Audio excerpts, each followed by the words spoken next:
Hello, my name's James. I am Programme Lead in Creative Media at Exeter College, and I'm going to talk to you about our digital submission process. At the college we've trialled a few different approaches. We've tried Sway for our level 2s, we were with WordPress for quite a while, and the last few years we've settled on Edublogs, which we're really pleased with. The benefits of Edublogs, it's sort of the educational version of WordPress.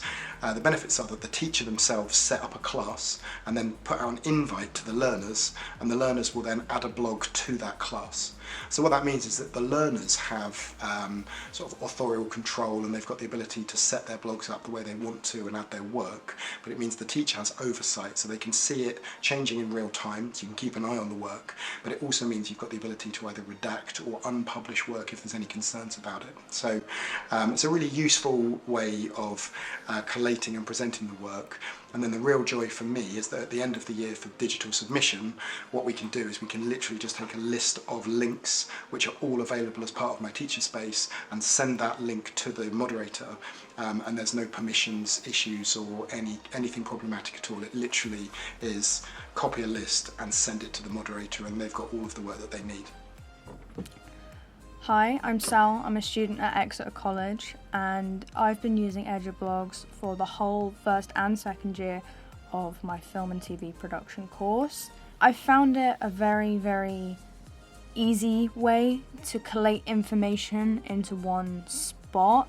I've never at any point, maybe at the beginning I found it a little confusing, but it only took me sort of like a week of using it, and then I sort of fully understood it, and it wasn't really ever kind of like, what do I do about this? And I think a lot of people I know would agree with that sentiment. I've never really known anyone having any issues with it. Out of my friends, I've never seen anyone really struggle with it. I think at the very, very beginning when we first used it, because we were all new to it, we were a bit like, yeah, but it was very easy to understand very quickly. So as a student that uses Edublogs, I really do like it. I like the main menu setup, sort of, it's very clean, it's very easy to look at, it's very easy to understand what's going on. It's not at any point confusing or messily laid out. It's very sort of block laid out, easy to look at, easy to understand. Projects are easy to just open and go straight into. You can change a title very easily. It takes a while to get used to when you're just new to it, but inserting like the different blocks, as they're called, so like the paragraphs or the headings, can take a while to get used to, but once you know what you're doing, it's very, very easy to figure out. It only took me like a few tries to figure it out. One thing I really love about it is the variety you can have with the amount of different blocks you can insert. So things like headings, paragraphs, lists, there's different styles of lists, there's tables, there's video, YouTube links, Vimeo links, Vine links, Twitter links, like there's quotations, there's a lot you can add here.